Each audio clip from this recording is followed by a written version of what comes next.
आम्हाला चारा, मेंढीपालन आणि ते दिसणारे पैसे एवढं दाखवल्यामुळं मी सुद्धा त्या मेंढरातनीच आलो ना.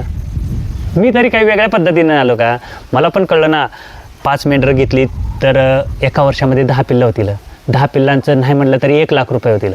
कमीत कमी धरून चाललो होतो. आणि लईत लई भेटलं तर 2 लाख रुपये होतील. मग कशाला लई काम करायचे? आणि हे विचार जेव्हा मी घेऊन ह्याच्यात आलो आणि त्याच्यानंतर मला कळलं की हे तर तिथं दिसायला स्वप्नासारखं चांगलं आहे, पण इथं करताना मात्र तसं नसतं आहे. मग काय करायचं? मग तुम्हाला तसं होऊ नये त्या काळात, म्हणजे जेव्हा तुमचं त्या लेवलला येईल त्यावेळी तुम्हाला अडचण येऊ नये म्हणून ह्या पद्धतीनं मी सांगत असतो. मला काही प्रॉब्लेम नसतो ना, कारण मला ते त्यातनं मी चाललेलं आहे. कारण मी रोज पिसत चाललेलं आहे. आज असं नाही की उठलो आहे ना असं सांगितलं आहे, तसं काहीच नाही. रोज उठलं की नवीन लफडं असतं, रोज उठलं की नवीन समस्या असते आणि त्या समस्येतनं इथपर्यंत आलेलं आहे. आता इथून पुढचं समस्या थोड्या राहिल्यात आहे, म्हणजे 60% समस्या झाल्यात आहे, 40% ज्या समस्या राहिल्यात आहेत त्या सॉल्व करायच्या आहेत आणि त्याच्यानंतर मग मी मोकळाच आहे. त्याच्यानंतर मग काही विषयच नाही. तर ह्या समस्या थोड्या निरसन करतपर्यंत इथपर्यंत आलं. आता इथनं थोडंसं काय अंतर राहिले. आता आपल्याला माहिती आहे आपण तिथपर्यंत पोहोचू शकतो, अशा परिस्थितीत आहे. तर तुम्हाला पण तिथपर्यंत यायचंच आहे. तर तुम्हाला कसं आरत्यातनं माघार वगैरे न घेता तुम्ही ज्या परिस्थितीनं चाललाय त्या स्टेप बाय स्टेप करत तिथपर्यंत या. काही होत नाही आणि ह्याच्यात काही विषयच नाही. फक्त काय होतं की अडचणी येतात विकण्याच्या किंवा ह्याचं मग जी काय चाऱ्याची अडचण येते. माझ्यासारख्याला तर खूप चाऱ्याची अडचण येते. काल त्या मी सरांना सांगितलं तुम्ही मुरघास बनवा, माझ्यासारखी घेणारे खूप आहेत, पण क्वालिटीचा आहे. आणि जर तुमच्याकडे जर अशी जनरेशन क्वालिटीची बनत असेल आणि क्वालिटीचं होत असेल, घ्यायला मस्त लोक आहेत. हो, काय विषय नाही. 2 रुपये कमी न जाऊ द्या. मी तर म्हणतो घरचा चारा असेल ना 2 रुपये स्वस्त न जाऊ द्या, काय होत नाही. आपण शेतीला पूरक म्हणून मेंढीपालन केलेलं आहे. काय वेगळं काय केलेलं आहे का? तर नाही. पण आपण काय केलं, मेंढ्यांना पूरक म्हणून शेती बनवली. का? तर बाहेरचे चारे आणले, हे सगळं लावलं, सर्व तामझाम करून ठेवले आणि जमीन तर तशीच राहिली. जमिनीतनं उत्पन्न 1 रुपयाचं नाही. येणारं उत्पन्न ह्या मेंढरातनीच येणार आहे. पण जुन्या लोकांची संकल्पना काय होती? जुन्या लोकांचा आपल्याला विचार पटतात का? नाही ना, मला सुद्धा पटत नाहीत. पण जुन्या लोकांचीच संकल्पना चांगली होती, शेतीला पूरक म्हणून मेंढीपालन करायचं. म्हणजे तुमच्या शेतामध्ये जे काय धान्य पिकवाल त्याचा राहिलेला काडी कचरा ह्या मेंढरांना घालायचं आणि ह्यांना जगवायचं. ह्याला शेतीपूरक म्हणतात. आपण काय केलं, मेंढीपूरक शेती केली. आता त्या जे काही धान्य तुम्ही चारा लावला आहे त्यातनं काही धान्य येत नाही. तुम्हाला खायला धान्य तर वेगळंच बनवावं लागते. मग ह्या सगळ्या गोष्टींचा तामझाम करण्यामध्ये उलटं गणित झालेलं आहे. पालनामध्ये कसं होतं, मी काही गोष्टी सांगतो तर काही लोकांना आता प्रश्न पडायला लागलेत की मेंढीपालन करावं की न करावं. तर तुम्ही केल्याच्या नंतर जे प्रश्न पडणार होतात ना, ते करण्याच्या अगोदर पडलेलं सर्वात उत्तम. त्याच्यानंतर तुम्हाला विचार करायचा आहे करायचं की न करायचं. आता काही लोकांना वाटतं की ह्याचा व्हिडिओ बघावं तर लई त्रास देतो, न बघावं तर पण राहवत नाही, म्हणून लोक बघतात. पण ते तुम्हाला भविष्यात उद्या त्रास होण्यापेक्षा आत्ताच झालेलं सर्वात उत्तम. आता मेंढीपालनात हमी भाव मिळतो का किंवा मिळेल का, ह्याचं एक मी तुम्हाला सांगतो. तुम्ही म्हणाल की रोज ह्याचं नवीन लफडं, आजार, चारा, खुराक ह्या सगळ्या गोष्टी सोडल्या नको ते सांगतो. तर हे चारा, खुराक, आजार हे आपल्या हातात असतात. पण आपल्या हातात जे नाही त्याचं काय सोल्युशन तुम्ही करणार हे तुम्हाला लक्षात आलं पाहिजे. आता आपल्याला जर मेंढीपालनात हमी भाव पाहिजे असेल तर काय करायचं किंवा मिळेल का? तर माझ्यासारखा आळशी शेतकरी, म्हणजे माझं वैयक्तिक मी सांगतो, तर आळशी शेतकऱ्याने सर्व लोक बोलतात की ऊस लावला पाहिजे. बरोबर आहे. आता ऊसाला किती भाव आहे? 3 रुपये किलो. पण हमी भाव आहे. म्हणून आमच्याकडे ज्या भागात म्हणजे पाण्याचा जिकडे चांगला आहे त्या भागात सर्रास ऊस लावतात. का? हमी भाव आहे ना. सर्वात महाग म्हटलं तर आलं, हळद हे महाग जातं, पण ते लावत नाहीत. तर ऊस लावतात. का? तर हमी भाव आहे म्हणून लावतात. ते काय आळशी शेतकरी आहेत का? तर नाही आहेत. तर तसं आहे आपल्या पण मेंढीपालनात तसंच आहे. ह्याला हमी भाव आहेच नाही. मिळेल की नाही ह्याची काही शाश्वती नाही. पण जर काय तुम्हाला त्याचा हमी भाव करायचा असेल तर मग तुम्हाला काय करायला लागेल, एक तर मटणचं दुकान टाकायला लागेल. ते जमणार आहे का? ते जमणार नाही. मग काय करायचं, तर हमी भाव तर मिळणारच नाही. कधी 50,000 जाईल तर कधी 5,000 जाईल, तर काय कधी जाईल, किती हिसाबाने जाईल त्याचा काही पत्ता नाही. मग त्याच्यामध्ये तुम्ही काय कराल, तर तुम्हाला तुमच्या पद्धतीनं करायचं आहे. मी नेहमी सांगत असतो, जगाला आवडेल ते जर करायला गेलं तर प्रॉडक्ट होतं. म्हणजे आपण जगाला जे आवडेल हे करण्यासाठी काय केलं तर ते प्रॉडक्ट होतं. पण मला काय आवडतं हे जर बनवलं तर ब्रँड होतं. मग आपल्याला प्रॉडक्ट बनवायचं आहे की ब्रँड बनवायचं आहे हे ते आपल्यावरती असतं. आपण ठरवायचं आहे आपल्याला काय करायचं असतं. मग ह्याच्यामध्ये तुम्ही काय कराल, तर ह्याचं सगळ्यात मूळ म्हणजे चारा. म्हणजे ह्याचं जर काय करायचं असेल, मला एखाद्याबरोबर शर्यतीमध्ये राहायचं असेल किंवा मला जर कमी किमतीत विकायचे असतील तर मी चारा फुकट कसा मिळेल किंवा चारा मुबलक कसा होईल किंवा ह्यांना जे लागणारं खुराक आहे मी माझ्या शेतात कसं बनवीन, ह्या सगळ्या गोष्टींचं मला नियोजन करावं लागणार आहे. तेव्हा ह्या सगळ्या गोष्टींबरोबर मी उभा राहणार आहे. असं होणार आहे ना. ह्याला हमी भाव मिळणारच नाही, ह्याला चांगला पैसा येईल ह्याची शाश्वती नाही.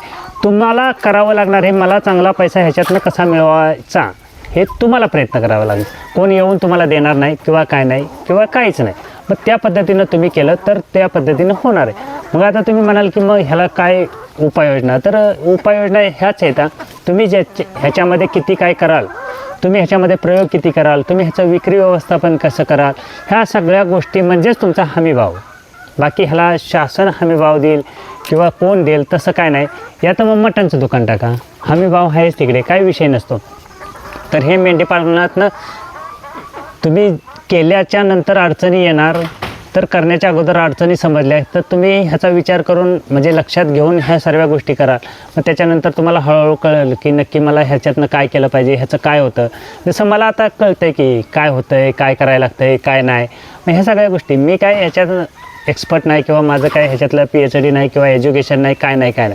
पण मला जो त्रास होत गेला, मला त्यातनं अनुभव येत गेला, त्याच्यानुसार मी हे करत नेलं ना. मला काय माहिती होतं का मेंढीपालन काय असतं, चारा काय असतो, काय नाही. पण हा चारा चुकला म्हणून तो चारा लावणे, तो चुकला म्हणून तो लावणे, हे असं चालूच आहे, अजून पण चालूच आहे, आत्तापर्यंतसुद्धा चालूच आहे. अजूनसुद्धा शाश्वत हेच झालं नाही की हा चारा हेच आणि हे खुराक आणि हे त्यांचं प्रोडक्शन, ह्या अशा काही गोष्टी झालेल्या नाहीत माझ्याकडे. पण मी पण स्ट्रगलच करतो आहे ना. मग तुम्हाला पण तसंच करावं लागणार आहे. आणि मग त्याच्यानुसार हे सर्व गोष्टी टप्प्याटप्प्यानं होणार आहेत.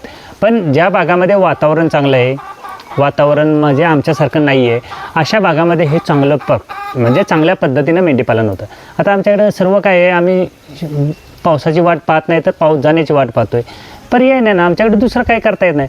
आणि आता ते मशीन आपले लावलेलेच आहेत नांगरायला शेत, ते नांगरतच आहेत, काय विषय नाही. मग त्या सर्व गोष्टींचा तुम्हाला किती भविष्यात त्रास होईल, पुढं काय त्रास होईल, ह्या सगळ्या गोष्टीची आत्ताच कल्पना झाली तर मात्र तुम्ही त्याच्यातनं ह्यापर्यंत जाणार आहे. आणि असं करत जर मेंढीपालन केलं तर म्हणजे तुम्हालाही त्रास होणार नाही किंवा तुम्ही जे केलं आहे त्याचं लोकांनी नाव ठेवण्यासारखं होणार नाही. कारण काय होतं, आमची अगोदर तयारी नसेल आम्ही सर्व काही करत असेल तर अचानक हा प्रश्न म्हणजे हा प्रश्न सुटतोय की तो प्रश्न उभा राहतो, तो प्रश्न सुटतोय की तो प्रश्न उभा राहतो. हे जेव्हा प्रश्न उभे राहतील तेव्हा मग तुम्ही काय करणार, पुढचं काय. मग ऐन वेळेला तुम्हाला काहीच करता येत नाही, ऐन वेळेला सर्वात तामझाम गडबडीचा होतो. मग हे होऊ नये म्हणून पहिल्यापासून ह्या सूचना असाव्या की मला ह्याचं पुढं त्रास होणार आहे, मग ह्याचं सोल्युशन काय आहे तर आतापासूनच आहे.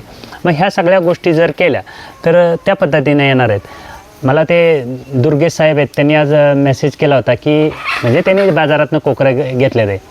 जेव्हा त्यांनी चारा बनवला होता तेव्हा लोक त्यांना बोलत होते की काय हे चारा बनवून करणार आहे, कशाला चारा बनवायचा असतो, काय बनवायचा असतो.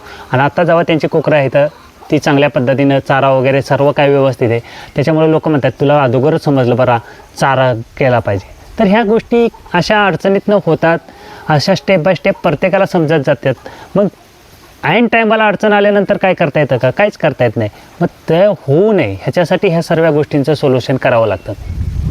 आणि ते साहेब सांगते ते मला की 10 वेळा मेसेज केला की तुमचं लोकेशन पाठवत नाही. अहो साहेब 10 वेळेला 10 रिप्लाय केले ते तुम्हाला मेसेजला, तुमच्या जर मोबाईलमध्ये दिसत नसेल त्याला मी काय करू. तुम्हाला स्क्रीनशॉट पाहिजे तर मी पाठवतो ना. तुमचा असा एकही म्हणजे कमेंटला मेसेज नसेल की तुम्ही पत्ता मागितला आणि मी पत्ता दिला नाही. आपलं तुम्ही तुमच्या मोबाईलला चेक करायचं नाही. तुम्हाला जर दिसत नसेल त्याला मी काय दाखवू शकत नाही ना इथं की ह्या मोबाईलमध्ये इथं दिसतंय म्हणून. तुम्ही शोधलं पाहिजे ना ते कुठं दिसतंय ते. नुसतं आपलं रोज कमेंट करायची तुझा पत्ता सांग. अरे कमेंट करून पत्ता सांगून काय करणार आहे. मी प्रत्येक कमेंटला तर ते पाठवलेलंच आहे ना खाली की माझा पत्ता इथं आहे म्हणून. तर असं काही लिहून पाठवू नका. मी प्रत्येकाची कमेंट वाचत असतो, प्रत्येकाच्या कमेंटला रिप्लाय देत असतो. तर नको त्या गोष्टींचा विचारत बसू नका. ज्या तुम्हाला अडचणीच्या गोष्टी येतात त्या मला विचारा, त्यातनं काय मार्ग निघतोय का त्या सांगा, मी त्या गोष्टी तुम्हाला सांगेन. पण ह्याच्यामध्ये परिस्थिती काय होते आणि आपण परिस्थितीमध्ये काय करू शकतो हे गांभीर्य पहिल्यांदाच घ्या लक्षात. तर की आपल्याला जे आवडतं ते बनवा, आपल्याला जे सोयीस्कर पडेल तसं करा. आपण दुसऱ्याचं होतंय त्या पद्धतीनं करू किंवा त्याचं चांगलं आहे त्याला नाव ठेवू, तसले काही गोष्टी करायच्या नाहीत. मला काय करायचं आहे त्याचं नाव ठेवून किंवा माझं काय फायदा होणार आहे, तर तशा काही गोष्टी होत नाहीत. तर मला विश्वास पाहिजे माझ्यावरती. मी जे करतोय ते छाती ठोकून सांगू शकतो एखाद्याला, मी मला दिलं आहे ना तर हे त्या पद्धतीचंच आहे आणि त्या पद्धतीतनंच होणार. एवढा जरी विश्वास आला तरी मेंढीपालन सक्सेस होतं, काय विषय येत नाही. आणि काय लय करायचं आहेत आमच्या, म्हणजे माझ्यासारख्या आळशी शेतकऱ्याचं मी सांगतोय, तुम्ही मेहनतदार आहे त्याबद्दल विषयच नाही, पण माझ्यासारख्या आळशी शेतकऱ्याला म्हणजे त्या मेंढी पालन सर्वात उत्तम आहे. कारण काय आहे, मुरघास वन टाईममध्ये करणार, विषयच नाही. परत 3 महिने मी मोकळा, पुन्हा एखाद्या वेळी मुरघास आला, पुन्हा एकदा केला, परत मोकळा. आणि सुक्या चाऱ्याचं तर काय विषयच नाही, ते काय 1 महिनाभर करायचं, परत मग 10 महिने असंच बोंबलायला ह्याला मी मोकळा. मग मला काही टेन्शन नाही ना, कारण मी नियोजनबद्धता केले, कारण मला कळून चुकलं आहे. कारण मी असल्या पावसात, अशा धुक्यामध्ये, अशा सगळ्या परिस्थितीमध्ये मेंढरं घेऊन दिवस रानातनं फिरायचो.